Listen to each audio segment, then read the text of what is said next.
This is Lisa from Mobile Tech Review, and look, a phone. We just don't see so many of those released anymore, but this is a particularly interesting phone. This is the Samsung Galaxy S21 FE 5G. FE stands for Fan Edition. 5G, no kidding, no surprise, right? So last year, the FE edition was really popular. Reviewers loved it. I loved it. Apparently, a lot of you loved it because Samsung sold a lot of them. So they decided they were going to do it all over again with the refresh for the S21 line.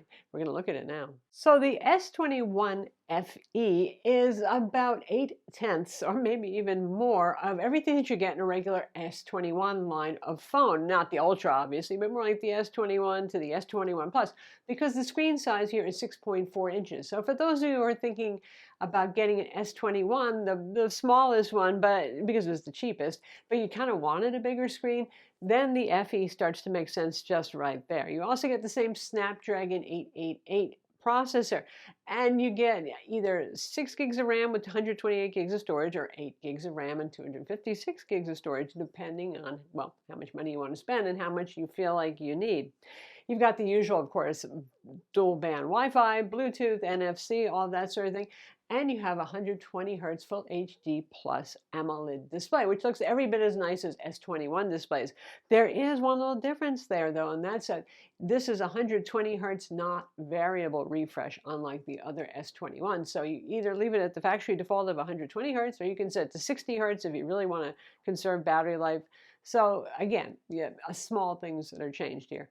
Unfortunately, the price hasn't shrunk that much compared to the S21, and that's one of the canoodles here. It's $699, and this is a lovely phone for the price here, but the challenge is it came out later this time around. So the S21 family of phones are already significantly discounted because typically in February is when we see the refresh. So we'll probably see S22s in February.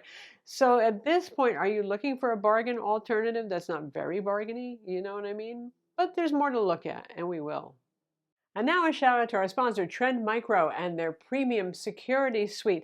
So, here I am, I'm helping you buy your phone, your laptop, all that sort of thing. But what happens next? And Trend Micro has a great service. So you get 10 device coverage with your year subscription fee. So, it's wonderful if your laptop is secure, but then your phone isn't, so you're still vulnerable. Or your tablet, this covers Mac, Windows, iOS, Android, all of those things, your family. That's something that's pretty important to me. So you got your kids, and you actually want to make sure that their phones are safe too, not just from things like viruses, but also the phone app is very full featured. You can even do things like parental controls on it. You can block certain apps. You can block certain websites, and it does malicious website scanning and social network scanning too. So, sometimes people tweet links that are totally not legit. You shouldn't be going there.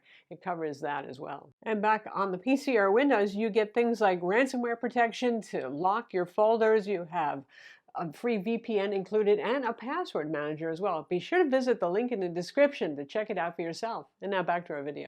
The phone is available unlocked if you want. Now, it's a dual SIM carrier, but the firmware only allows access to SIM 1, and all the major carriers are offering it. It's available in your choice of zingy colors. We have black, probably the least exciting, but probably also the most popular, but you can see the other colors that are available on screen too.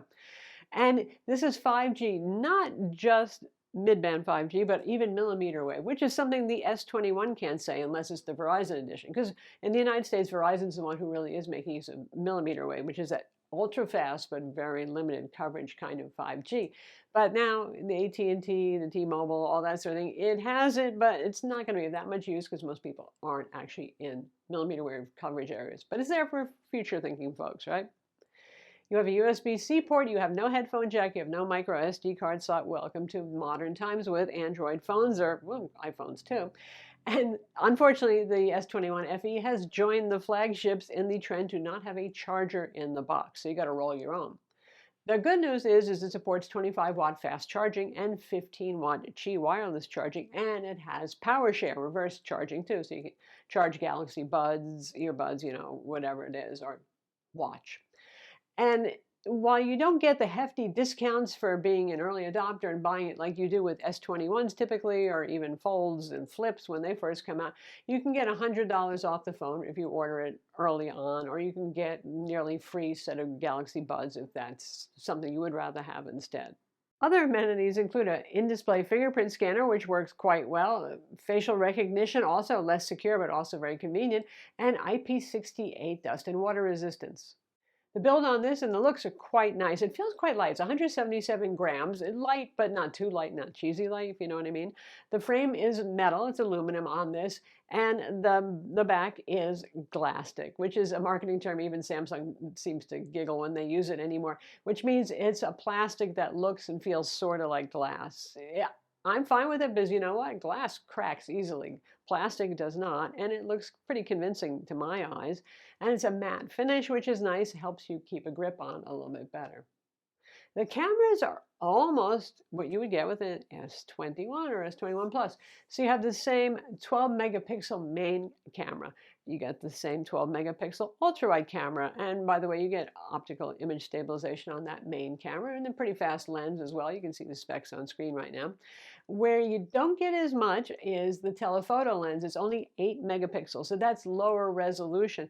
Now, honestly, and you get 3x optical zoom and 30x space zoom for those of you who like to go for the perv shots, you know, peek through windows. Okay, no, I'm sure there's legitimate uses for that too. But anyway, it looks surprisingly good, the telephoto camera, despite the relatively low resolution. But if you pixel peep or zoom in a bit more, you will see less detail compared to the full S21 models. No surprise there. Now, the front camera is actually a spec bump up. It's 32 megapixels, which is really high for a front camera, right? And significantly higher than the S21 family. It looks a little better, but not a huge amount better.